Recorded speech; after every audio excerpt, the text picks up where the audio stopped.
राधे राधे। जय श्री कृष्णा मित्रों। दोस्तों, आज की कहानी भोपाल की रहने वाली मनीषा की है। मनीषा की शादी आगरा के रहने वाले चेतन से हुई थी। मनीषा भगवान में भरोसा रखती थी, लेकिन उसके लिए आस्था केवल कभी कभार मंदिर जाने तक सीमित था।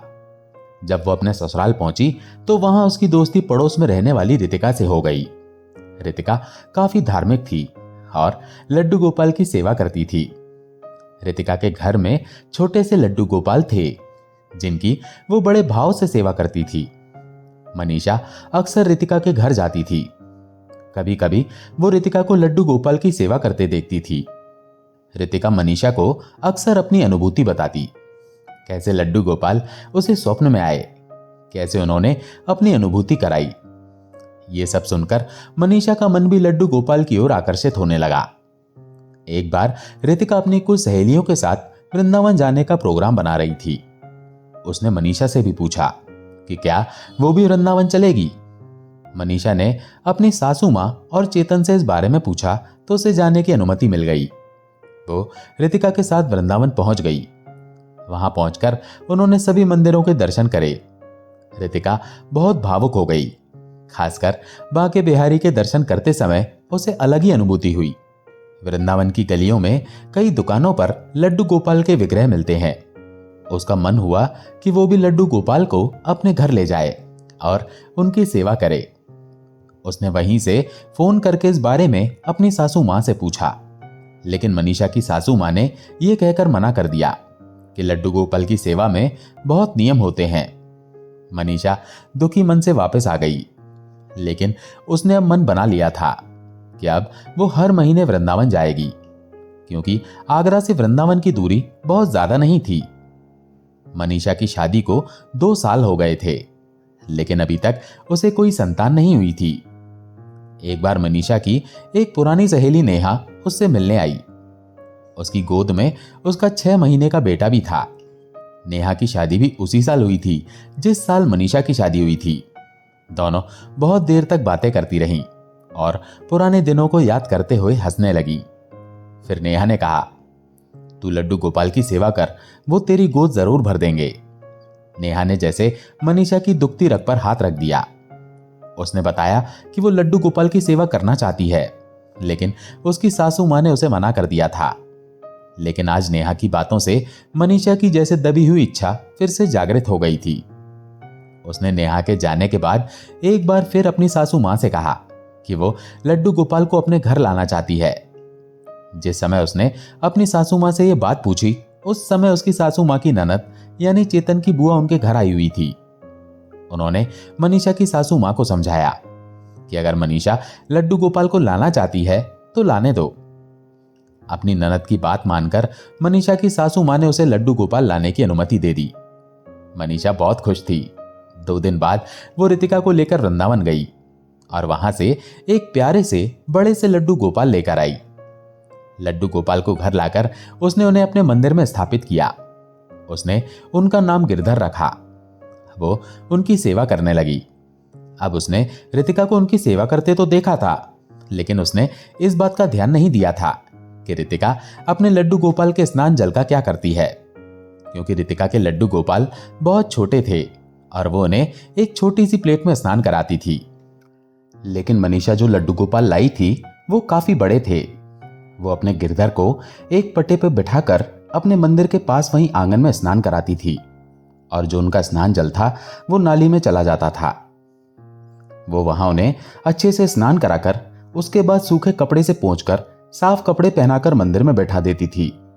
और मनीषा को यह बड़ा आसान तरीका लगता था, ना किसी पात्र का झंझट, ना ही किसी प्रकार की परेशानी। अब इस तरह से लड्डू गोपाल की सेवा करते करते मनीषा को काफी समय हो गया, लेकिन उसे कभी लड्डू गोपाल की अनुभूति नहीं हुई, जबकि रितिका उसे हर रोज अपनी अनुभूति बताती थी, अपने स्वप्न बताती थी, लड्डू गोपाल की लीलाएं बताती थी, जिसे सुनकर मनीषा के मन को बहुत आनंद मिलता था। और ऐसा लगता था कि एक दिन आएगा जब लड्डू गोपाल मनीषा को भी अपनी अनुभूति कराएंगे, उसे भी दर्शन देंगे, उसके जीवन में भी वो शुभ अवसर आएगा। लेकिन काफी समय के बाद भी जब वो अवसर नहीं आया तो मनीषा का मन चिंतित सा होने लगा। उसे आशंका होने लगी कि किसी वजह से मेरे लड्डू गोपाल, मेरे गिरधर मुझसे नाराज तो नहीं हो गए, इस वजह से अपनी अनुभूति नहीं कराते हों। दूसरी ओर मन में एक इच्छा भी थी कि एक संतान हो जाए, उसका भी घर परिवार बच जाए। सभी के मन में यह इच्छा होती है कि उनकी संतान हो जाए, लेकिन वो इच्छा भी पूरी नहीं हो रही थी। मन बड़ी ही दुविधा में फंसा था, मन को शांति नहीं मिल रही थी। तभी एक दिन मनीषा अपने लड्डू गोपाल की सेवा कर रही थी। सुबह वो उन्हें स्नान करा रही थी। उन्हें स्नान कराते कराते वो भावुक हो गई और लड्डू गोपाल से प्रार्थना करने लगी, हे ठाकुर जी, मेरे जीवन में कब सुख के दिन आएंगे? कब मुझे आपकी अनुभूति होगी? कब आप मुझे दर्शन दोगे? आप मेरी सहेली रितिका को दर्शन देते हो, उसे अपनी अनुभूति कराते हो, और जिस प्रकार वो सेवा करती है उसी प्रकार से मैं भी आपकी सेवा कर रही हूं। अगर मेरी सेवा में कोई भूल चूक हो गई हो तो उसे माफ करना, लेकिन मेरा मार्गदर्शन अवश्य करना।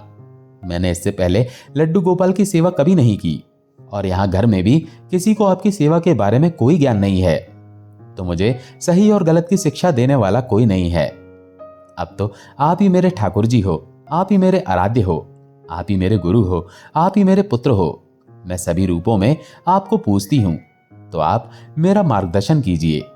अब आप ही मुझे गुरु बनकर मेरा मार्गदर्शन करो। मुझे कोई तो अनुभूति कराइए, थोड़ा सा तो उपकार कीजिए। क्या मैं इतनी पापी हूं कि मुझे आपका दर्शन नहीं होता?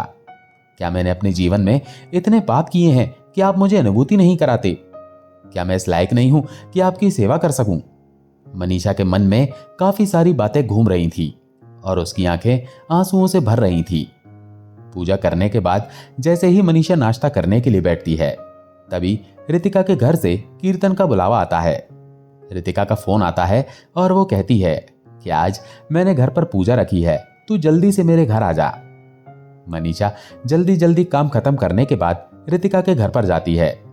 ज्यादा काम होने के कारण दोपहर के यही कोई 12 बजे थे, लेकिन अब तक रितिका ने अपने लड्डू गोपाल को तैयार नहीं किया था। रितिका बाकी की तैयारियों में लगी हुई थी। रितिका ने मनीषा से कहा कि तुम मेरी थोड़ी मदद कर दो, मुझे लड्डू गोपाल को स्नान करा के उनका श्रृंगार भी करना है। मुझे काफी देर हो गई है। जल्दी जल्दी से रितिका ने लड्डू गोपाल के स्नान का सारा सामान रखा। उसके बाद रितिका ने लड्डू गोपाल को चंदन के द्वारा स्नान कराया, और जो स्नान जल था वो एक कटोरे में इकट्ठा कर लिया। मनीषा ये सब कुछ बड़े ध्यान से देख रही थी, क्योंकि उसे भी जानना था कि उससे क्या भूल हो रही है, क्या चूक हो रही है। वो देख रही थी कि रितिका ने फिर लड्डू गोपाल को सादा जल में तुलसी पत्ता डालकर साफ पानी से स्नान कराया और उस जल को भी दूसरे पात्र में इकट्ठा कर लिया। अब लड्डू गोपाल का श्रृंगार हो चुका था। रितिका के लड्डू गोपाल बड़े मनमोहक, बड़े ही सुंदर, बड़े ही प्यारे लग रहे थे। उनका श्रृंगार करने के बाद मनीषा ने देखा कि जो चंदन वाला जल था रितिका उसे लेकर अपने पौधों में डाल रही थी, और जो साफ जल था उसमें से उसने अपने घर के सभी बच्चों को, बड़ों को थोड़ा थोड़ा बर्तन में डालकर प्रसाद के रूप में दे दिया, और स्वयं भी अपने लिए प्रसाद रख लिया, ये सोचकर कि जब कीर्तन खत्म हो जाएगा, पूजा पाठ खत्म हो जाएगा, उसके बाद में चरणामृत प्रसाद के रूप में ग्रहण कर लूंगी। थोड़ा सा चरणामृत उसने मनीषा को भी दिया। मनीषा ये सब बड़े ध्यान से देख रही थी। उसके मन में यही सवाल आ रहा था कि मैं तो इस तरह से नहीं करती, मैं तो लड्डू गोपाल के स्नान का सारा जल ऐसे ही नाली में बहा देती हूं। क्या मुझसे ये पाप हो रहा था? क्या मुझसे ये गलती हो रही थी? उसके मन में काफी सवाल थे। तो मनीषा ने रितिका से पूछा, मुझे एक बात बताओ, तुमने जो ये लड्डू गोपाल के स्नान का चंदन वाला जल है वो गमलों में विसर्जित कर दिया, और जो साफ जल था वो बच्चों को पीने के लिए दे दिया। इसके पीछे का रहस्य मैं जानना चाहती हूं। तो तब रितिका ने मनीषा को समझाया कि ये चरणामृत होता है और ये किसी औषधि से कम नहीं होता, और ये ठाकुर जी का आशीर्वाद होता है। कभी भी चरणामृत को नाली में नहीं बहाना चाहिए। इससे जो हम सेवा कर रहे हैं उस सेवा का फल नष्ट होता है, ठाकुर जी के चरणामृत का अपमान होता है। इस तरह से नहीं करना चाहिए। मनीषा ने पूछा, रितिका मुझे बताओ कि मुझे लड्डू गोपाल के स्नान में क्या सावधानियां रखनी चाहिए। रितिका ने कहा, सुनो मनीषा, मैं तुम्हें बताती हूं, ध्यान से सुनो। लड्डू गोपाल श्री कृष्ण भगवान के बाल स्वरूप हैं, इसीलिए लड्डू गोपाल जिस घर में रहते हैं उस घर में उनकी भगवान की तरह पूजा नहीं होती है। बल्कि एक छोटे से बालक जैसे उनकी सेवा होती है। जब इस समस्त ब्रह्मांड के पालनहार एक छोटे से बालक के रूप में हमारे घर पर विराजमान होते हैं और हम उनका लालन पालन करने जैसे भाव से उनकी सेवा करते हैं, तो ये एक भक्ति होती है जिसका किसी भी तर्क से जवाब नहीं दिया जा सकता। लड्डू गोपाल को बालक स्वरूप में देखकर उनसे प्यार करके उनको प्यार से बांधकर जो सेवा होती है वो बाकी भगवान जी के साथ नहीं हो पाती है। लड्डू गोपाल जी के स्नान संबंधित बहुत सारे प्रश्न लोगों के मन में रहते हैं। लड्डू गोपाल जी जिस घर में रहते हैं वो लड्डू गोपाल जी का ही घर माना जाता है और आजकल देखा देखी या फिर भक्ति में बहुत से लोग घर में लड्डू गोपाल जी को रखते हैं। उनके रखने की सही विधि बहुत लोगों को पता नहीं है। लड्डू गोपाल जी के रखने का विधि विधान ढूंढने से बेहतर है आप ये मान लें कि आपके घर में एक छोटा सा बच्चा है जिसको बहुत ही लाड़ से घर में रखा जाता है। सिर्फ इतना मान लो तो विधि अपने आप सीख जाओगे। लड्डू गोपाल जी भगवान का स्वरूप है, कोई आम इंसान या आम बालक नहीं है। इसलिए कुछ नियम ऐसे होते हैं जो हमें थोड़ा सा पता होना चाहिए। लड्डू गोपाल जी को स्नान आदि हमेशा सुबह ही करवाना चाहिए। दोपहर 12 बजे के बाद लड्डू गोपाल जी को स्नान करवाना सही नहीं माना जाता। जगह और मौसम के अनुसार लड्डू गोपाल जी के स्नान का समय निर्धारित करना चाहिए। जैसे आप अगर पहाड़ी इलाके में रह रहे हो जहां काफी ठंडा रहता है, बर्फीली हवा चलती है, तो फिर इतनी ठंड के कारण रोज लड्डू गोपाल को स्नान कराना संभव नहीं होता। ऐसे में अपने लड्डू गोपाल जी के एक दिन हाथ पैर बदन पोंछ सकते हैं और एक दिन गर्म पानी से नहला सकते हैं। अब कुछ लोग कहेंगे कि भला मूर्त को भी कभी ठंडा लगता है। बिल्कुल सही, नहीं लगता। लेकिन उस मूर्त को जब हम एक छोटे बालक के रूप में देखते हैं तो हमारे जो भाव बनते हैं उस भाव में हमें ऐसा लगता है कि हाँ, ये छोटे से लड्डू गोपाल जी हैं और इनको ठंडा गर्म सब लगता है, भूख भी लगती है और प्यास भी लगती है। तो ये तो भक्ति की भावना होती है। तर्क विद्या में इसकी कोई युक्ति या कोई अर्थ नहीं होता। अब आप अगर किसी गर्म प्रदेश में रहते हैं तो सुबह सुबह उनको उठाएं और पहले थोड़ा सा कोई भोग लगाएं। बहुत लोग नींद से उठाते ही उनको स्नान करा देते हैं। ये सही नहीं लगता। कोई भी बच्चा नींद से उठते ही स्नान नहीं करता। उनको पहले दूध या माखन मिश्री का भोग लगाएं, उसके बाद उनके स्नान की व्यवस्था करें। अगर ठंड का समय चल रहा है तो थोड़ी सी धूप आने का इंतजार करें और धूप आने के बाद हल्के गुनगुने पानी से लड्डू गोपाल जी को स्नान करवाएं। और अगर गर्मी का समय है तो गर्मी के समय पर आप सुबह ही दूध का भोग लगाने के बाद अपना स्नान आदि करके गोपाल जी को स्नान करवा दें। रोज स्नान के लिए शुद्ध पानी का इस्तेमाल करें। पीने का जो पानी है, जो शुद्ध पानी है, जो फिल्टर का पानी पीने के लिए आप इस्तेमाल करते हैं, उसी पानी से लड्डू गोपाल जी को उसमें थोड़ा सा तुलसी दल डाल दें और फिर भगवान जी को कम से कम 3 बार स्नान कराएं। अगर आपके पास दक्षिणावर्ती शंख है तो उससे भी करवा सकते हैं। अगर आपके पास तांबे का लोटा है या जिससे भी आप स्नान करवाना चाहते हैं उससे आप स्नान करवा सकते हैं। पर ध्यान रखें, लोहे का बर्तन इस्तेमाल नहीं करना है। लोहे का बर्तन इस्तेमाल करना सही नहीं माना जाता है। स्नान के बाद जो स्नान जल होता है वो चरणामृत बन जाता है। अगर आपने तुलसी दल युक्त शुद्ध पानी से लड्डू गोपाल को स्नान करवाया है तो उस पानी का क्या करें? उस पानी को आप खुद प्रसाद स्वरूप ग्रहण कर सकते हैं। घर में अगर बच्चे हैं तो उनको जरूर दें। रोज लड्डू गोपाल के स्नान का जल उनको जरूर पिलाएं। इससे भगवान का आशीर्वाद हमेशा घर के बच्चों के ऊपर और बाकी सभी सदस्यों के ऊपर रहता है और बच्चे पढ़ाई लिखाई में आगे बढ़ते हैं। हफ्ते में एक दिन आप उनको शहद से, दूध से, दही से या चीनी के बूरे से स्नान करवा सकते हैं, या तो फिर इन 5 चीजों को मिलाकर पंचामृत बनाकर भी स्नान करवा सकते हैं। स्नान करवाने के बाद पंचामृत भी आप प्रसाद के रूप में ग्रहण कर सकते हैं। पंचामृत से रोजाना स्नान करवाने की जरूरत नहीं है। बहुत लोग केवल एकादशी के दिन स्नान करवाते हैं या तो पूर्णिमा के दिन कराते हैं और किसी भी त्योहार के दिन पंचामृत से स्नान करवाया जाता है। कुछ लोग स्नान के समय चंदन तेल आदि का इस्तेमाल करते हैं। उस पानी का क्या करें? अगर आप शुद्ध पानी से स्नान करवा रहे हैं तो वो तो आप ग्रहण कर सकते हैं, लेकिन अगर आप स्नान के समय चंदन तेल या इत्र का इस्तेमाल कर रहे हैं तो उस पानी को ऐसे ही ना बहाएं। उस पानी को हमेशा तुलसी के पौधे में या किसी भी पेड़ पौधे की मिट्टी में डाल सकते हैं, या तो फिर लड्डू गोपाल का जो स्नान का पानी है वो पानी अगर शुद्ध पानी है तो आपका पीने के लिए जहां पर पानी रहता है वहां पर आप मिक्स कर सकते हैं। इससे आपका पूरा पानी जो है वो भगवान का प्रसाद बन जाता है और ये प्रसाद सभी लोग पूरे दिन ग्रहण कर सकते हैं। स्नान का जो पानी है उसमें से थोड़ा सा पानी लेकर पूरे घर में फूलों के मदद से छिड़क दें। इससे पूरे घर में शुद्धता बनी रहती है, कोई भी नेगेटिव एनर्जी काम नहीं कर पाती है और घर में एक पॉजिटिविटी रहती है।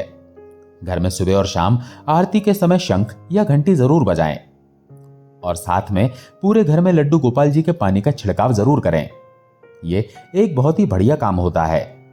अगर आपके घर में किसी भी तरह की नेगेटिव एनर्जी है या आपको लगता है कि घर में कुछ काम नहीं हो पा रहे, कोई भी प्रॉब्लम चल रही है, तो आप ये करके देखें। थोड़े दिन में आपको इसके सकारात्मक प्रभाव देखने को मिलेंगे। ठाकुर जी की कृपा से मनीषा को बहुत बड़ा ज्ञान प्राप्त हुआ। उसने सोचा यही मैं भूल कर रही थी, शायद इसलिए मेरी सेवा नहीं फल रही, इसीलिए ठाकुर जी प्रसन्न नहीं है और अपनी अनुभूति नहीं कराते। उस दिन के बाद से मनीषा ने भी इसी प्रकार से सेवा करना शुरू कर दिया। एक दिन रविवार को मनीषा अपने गिरधर अपने लड्डू गोपाल को स्नान करा के उनके स्नान जल को तुलसी में डाल रही थी। तभी संयोग से उसी समय रितिका उसके घर आ गई। उसने मनीषा को रोकते हुए कहा, तुम ये क्या कर रही हो? आज रविवार है, आज तुलसी माता में जल नहीं देते। तभी मनीषा ने उसे बताया कि मैं तो लड्डू गोपाल जी का जल विसर्जित कर रही हूं, उन्हें स्नान कराया था, ये उनका चरणामृत है। तो तभी रितिका ने बताया कि तुलसी माता में भी उनके स्नान का जल विसर्जित मत करो। रविवार के दिन और एकादशी के दिन तुलसी माता भी भगवान विष्णु के लिए व्रत रखती हैं। उस दिन उन्हें जल नहीं देना चाहिए। ठाकुर जी ने मनीषा का दूसरी बार मार्गदर्शन किया था। ठाकुर जी ने रितिका के माध्यम से मनीषा का मार्गदर्शन किया और ये किसी आश्चर्य से कम नहीं है। ठाकुर जी सचमुच मार्गदर्शन करते हैं। मनीषा की कहानी से आपको यह पता चल गया होगा कि ठाकुर जी मार्गदर्शन जरूर करते हैं, अपने भक्तों के जरिए या किसी लीला कथा के जरिए या फिर अपनी अनुभूति कराकर। अब मनीषा ने नियमों के अनुसार ठाकुर जी की सेवा करना शुरू किया। ठाकुर जी के चरणामृत का चमत्कार मनीषा को बहुत जल्दी ही देखने को मिला। उसके जीवन में इतना बड़ा चमत्कार हुआ जिसका वर्णन करना मुश्किल है। जिस चीज के लिए वो सालों से इंतजार कर रही थी, उसे ठाकुर जी का आशीर्वाद प्राप्त हुआ। उसे ठाकुर जी स्वप्न में दिखाई देने लगे। उसे लड्डू गोपाल की अनुभूतियां होने लगी। अब उसे भी विश्वास हो गया था कि ये छोटी छोटी गलतियां हैं जो हमें हमारे लड्डू गोपाल से दूर रखती हैं, हमें उनकी अनुभूति नहीं होने देती, हमें उनके दर्शन नहीं होने देती। लड्डू गोपाल का स्वरूप इतना प्यारा है, जिस दिन उन्हें आप सचमुच स्वप्न में देखोगे या आपको उनकी अनुभूति होगी तो आप अपने आप को रोक नहीं पाओगे। लड्डू गोपाल के प्रति आपके मन में और अधिक श्रद्धा, विश्वास और प्रेम बढ़ जाएगा। ठाकुर जी मनीषा के साथ अब लीलाएं भी करते हैं और जब वो उनके साथ लीलाएं करते हैं तो उसका मन इतना आनंदित हो जाता है, उसे ऐसा लगता है जैसे संसार का सारा सुख उसे मिल गया हो। तो दोस्तों, ये छोटी मोटी गलतियां होती हैं जो हम जानबूझकर नहीं करते, लेकिन जाने अनजाने में ये गलतियां हमसे हो जाती हैं। इन गलतियों का कोई नकारात्मक प्रभाव होता है या नहीं, ये कहना तो मुश्किल है, लेकिन एक बात जरूर है कि ठाकुर जी अपने भक्तों का मार्गदर्शन अवश्य करते हैं और आप अगर सच्चे मन से उनकी सेवा करते हैं तो उनका चमत्कार आप लोगों को स्वयं ही देखने को मिल जाएगा। बहुत से लोग कहते हैं कि लड्डू गोपाल की सेवा का कोई नियम नहीं होता। कुछ लोग कहते हैं कि ये सब कहने की बातें होती हैं। ठाकुर जी के लिए बस मन में भाव होने चाहिए, वही सबसे बड़ी पूजा है। तो ये बात सत्य है कि भाव के बिना तो कोई भी पूजा अधूरी है। भाव होंगे तभी तो हमारा पूजा में मन लगेगा। दूसरी ओर यह बात भी गलत नहीं है कि पूजा में कुछ नियम अवश्य होने चाहिए, तभी हमें उनका फल प्राप्त होता है। जिन गुरुओं ने, जिन संतों ने ये नियम बनाए हैं, कुछ सोच समझकर या फिर किसी कारण से ही बनाए होंगे। ऐसा तो नहीं है कि उन्होंने बिना कुछ सोचे समझे ऐसे ही नियम बना दिए। तो दोस्तों, कुछ नियमों का पालन करना भी आवश्यक होता है। कुछ छोटे छोटे से नियम हैं जो हम आसानी से निभा सकते हैं। अगर उन्हें निभाने से हमारे लड्डू गोपाल प्रसन्न हो सकते हैं, अगर वो निभाने से हमारे लड्डू गोपाल अपनी अनुभूति करा सकते हैं, तो इसमें हर्ष क्या है। तो क्या हम अपने लड्डू गोपाल के लिए थोड़ी सी शुद्धता, थोड़ी सी सावधानी नहीं बरत सकते क्या? हम अपने लड्डू गोपाल के चरणामृत को प्रसाद के रूप में ग्रहण नहीं कर सकते क्या? ये नियम अपनाने से मनीषा के जीवन में खुशियों की बहार आ गई। ठाकुर जी की उसके ऊपर इतनी कृपा हुई कि उसने उसके बाद एक पुत्र को जन्म दिया। अब वो प्रसाद के रूप में चरणामृत अपने पति को, अपने ससुर जी को, अपनी सासू माँ को और स्वयं भी ग्रहण करती है, क्योंकि उसका बेटा अभी बहुत छोटा है। इस वजह से वो उसे केवल एक बूंद चरणामृत पिलाती है। दोस्तों, आशा है ये कहानी और ये जानकारी आपको पसंद आई होगी। अगर पसंद आई हो तो वीडियो को लाइक करके कमेंट में जय श्री कृष्णा जरूर लिखें। चैनल पर अगर पहली बार आए हैं तो चैनल को सब्सक्राइब जरूर करें। जय श्री कृष्णा।